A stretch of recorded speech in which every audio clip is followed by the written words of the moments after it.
Hey guys, what is up? Sam or Scorpio here, and welcome to my guide on how to unlock the Slayer from Casablanca secret challenge inside of World War II Zombies DLC 1, The Darkest Shore. This is by far the hardest of all the characters, and they have all been found now. I'm working through challenges, so I'll be making guides as I find them and get them beaten. But yeah, this is by far the hardest bit, also results in the coolest looking character being the White Slayer. These challenges, like I said, they're going to be so hard, but I know you guys can get them done by following the simple strategy I taught you through here. And yeah, good luck and enjoy the video. So the first two challenges are both going to revolve around completing the Easter egg, spending under 20,000 points. For some reason that's broken up into unlocking the pommel and beating the whole Easter egg. But you're just going to be completing the entire Easter egg, spending under 20k. That will get you two challenges, and for the third one you're going to be going to around 40, spending under 20k. Keep watching the video for strategies on all of these. So before you even start the match, you're going to need to make sure you have your class setups ready. First, you're going to want at least 5 skeleton keys distributed among you, and as many Uber-Ladins as you can. Ideally, you're going to want about 6 or more, just because you're going to need them so much during the boss fight. So that's your consumables front covered. And now moving on towards the class setups themselves, there's going to be 3 different class setups I'm going to show you here. You're going to have one person on each of them and a 4th player which can run any of them. And I'm going to talk you through the role of each of these class setups first. Now the first one is going to be a free fire setup. This person's going to run free fire with Mark II to get their special weapon obviously, specialist training to charge it as often as possible, and lucky crits so that you can just get extra damage against the boss with those critical hits. Lethal, doesn't matter, that doesn't matter on any of these classes, you can go with whatever you want for that, but primary, 100% the M1A1, that's just going to do the most damage to the boss. Definitely don't go with the pistols. This person is only going to be doing damage when they actually have their free fire, so mostly this person isn't going to be doing a lot of damage. They're going to be helping out with steps, but generally they're going to be taking a bit of a backseat in terms of the actual killing zombies. They're going to do a lot in the boss fight whilst their free fire is active, but besides that, they're generally just going to be helping out with the steps. Then for the second class setup, this is going to be a shell shock one. This shell shock setup will have protector, because that's going to be the only way you get armor, so you're going to need to be activating that all grouped together regularly so you get your armor back. Sustain zone to have that lingering stunning effect, and exploit weakness so that within that field you can have triple damage, which is just insane. And then you're going to want the M1A1 on this class setup, and you're going to have one person running this with an M1A1, so that they're going to actually be pack-a-punching that, and you're going to have one person running it with a 1911 who again will be pack-a-punching. These two people, like I said, they're going to pack-a-punch their guns. There is the room in the budget for that. It's a very tight budget, so you can't really afford to be wasting money anywhere.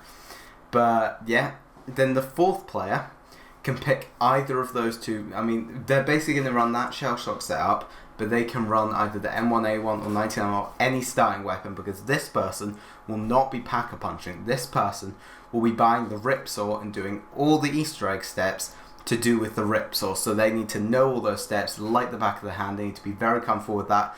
They're going to be doing very little damage besides what they're doing with their rip saw, so their weapon's going to be useless. But yeah, you just want to make sure when it comes to picking who's going to run each of these, you just need to know kind of who feels most comfortable in which positions, who's good at getting the spines, who's good at doing the pest shots, and that's just going to make this as easy as possible. You are all going to need a solid knowledge of the Easter egg. You're all going to be running 4-player definitely. And yeah, let's go on to the rest of the in-game strategy. So going through the doors you're going to buy, we're just going to start off from spawn. I'm going to break down what doors you're going to use keys on and what doors you're not. So firstly, you're going to go up from spawn and you're going to open the first 2 doors normally. The 750 and 1000, open them normally. No skeleton keys needed for them unless you have excess. Then this 1500 door, you're definitely going to use a skeleton key on that 100%. This way you need 5. And then you're going to proceed through that corridor and you're going to actually head up the back of it towards Pack-a-Punch. This is the only door you're going to be opening towards Double Tap and the minecart.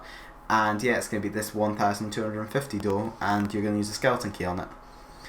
And then finally, once you have power on, you're just going to go up through the normal path towards the bunkers and open all 3 of these doors towards the artillery bunker using skeleton keys for each. So right now I'll offer a few quick tips for generally how you want to do this Easter egg as easy as possible, because it is tough only working on 20,000 points. Now the first tips I'm going to give you are going to be for the fire pit. You're going to obviously have your 3 shell shocks and 1 free fire, And what you're going to want to do is whenever a valve is ready to be turned, you're just going to have one of the 3 activate shell shocks on it and make sure no one goes down and uses their special. But it's that easy. Just whenever your shell shock's ready and the valve's ready, just activate it on it, turn the valve, and yeah, it's going to make it really easy. Person with free fire can cover if that's active.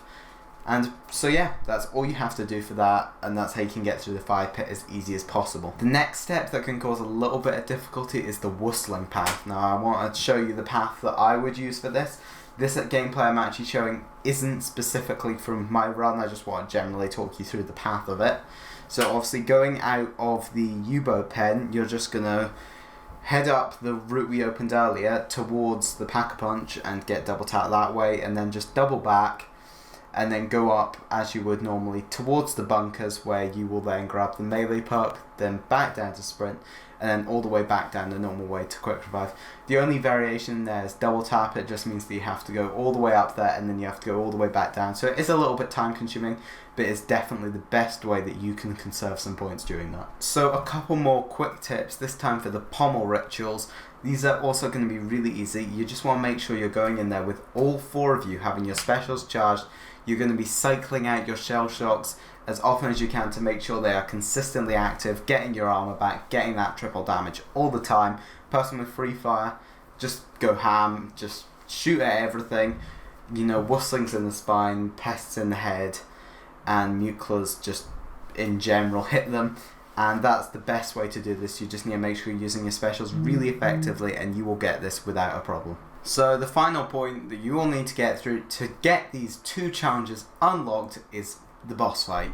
Now the boss fight is easily the toughest part of this, but if you follow the guide I'm about to give you, that is going to make it as easy as possible, and you can get through it 100% of the time, provided you follow what I say and you have a solid team who knows entirely what they're doing. So I'm going to go through this phase by phase of the boss. Now obviously going into this, you're going to need to make sure you have plenty of Uber Ladens, at least 6, maybe more. The more you have the better. That's going to make it the most possible, because specials are absolutely integral to this. Now on the first phase of the boss, this is obviously very easy. All you have to do is, everyone fires on the boss, regularly put out your sustain zones, just generally fire on the bosses. They only come out 1 by 1 during the first phase, so that is going to be a really easy stage to get through. Now going into the second stage, that is obviously significantly harder, and that is almost definitely the hardest stage of the boss fight. Now there's a good way to do this that I only discovered actually today, but now that I've done it, it's a brilliant way to do this. All 4 players are going to go up to the back right corner of the U-boat pen, and by that I mean the corner you should see in the video, and everyone's going to basically, you're going to keep moving around that corner, but you're going to be rotating out your shell shocks, have free fire active as often as possible. Make sure to use Uber Ladens. If your free fire isn't active, use Uber Ladens. If you haven't got any shell shocks, again, use that. People with Pack-a-Punch weapons, just fire on the boss as much as you can, dodge around the fire, and you're generally going to stay in that corner within your shell shocks. And yeah, it seems to be, to me, the best way you can get this, because I didn't find fire was much of a problem actually in that corner. There didn't seem to be like all the squares were covered in fire. There was only like 1 square at a time was covering up with fire. That was making it really, really easy.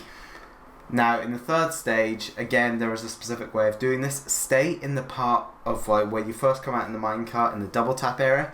Everyone stay in there. Just run around, kill zombies, rotate out shell shocks, your free fires, just generally use everything and get through that. At the end of this, you're going to want to pop Uber Ladens going into that last phase.